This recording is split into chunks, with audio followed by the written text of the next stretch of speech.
The book is titled Okanagan Artists in Their Studios. I moved to the Okanagan in 2006, and I spent a lot of time sort of looking around at things. And one of the things I realized is that in, say, the wineries, there were a lot of wonderful books on wine and food, and virtually nothing for the visual arts. And I thought, it'd be pretty interesting to do a book about this place.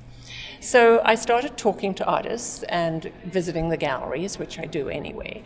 And I wanted to do something that was a bit more substantial and in-depth. And what I've ended up with, I think, is artists who work here, who live here now, and who have national reputations, whose work is extraordinary, very special.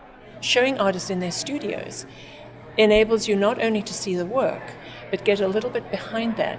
The university really has fostered visual artists in this community, and so it makes sense that the university itself is going to have some of the foremost artists. So I visited their studios, and there's a great diversity.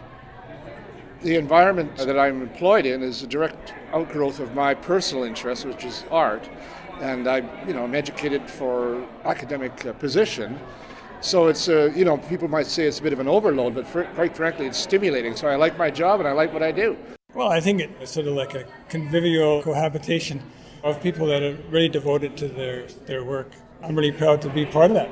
It represents the integral part of the community that we've become. And I've been here since '98.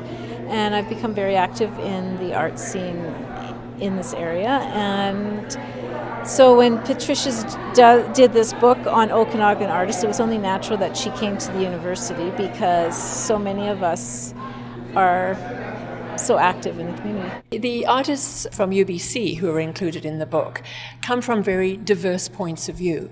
Their art is very different, and the way they produce their art is different, and their studios are quite different. The environment that I work in is very important, and I'm actually from Toronto, so moving to BC was quite exciting for me, and being in the Okanagan. And my house is very much a BC house. I'm quite fortunate to have a studio that I can do my work in. But when I'm working here, it's always great to be with students because they're, side by side, they're working on their projects and we work on ours.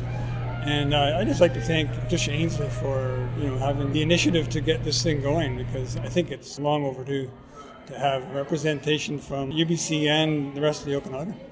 I'm very proud to be part of it.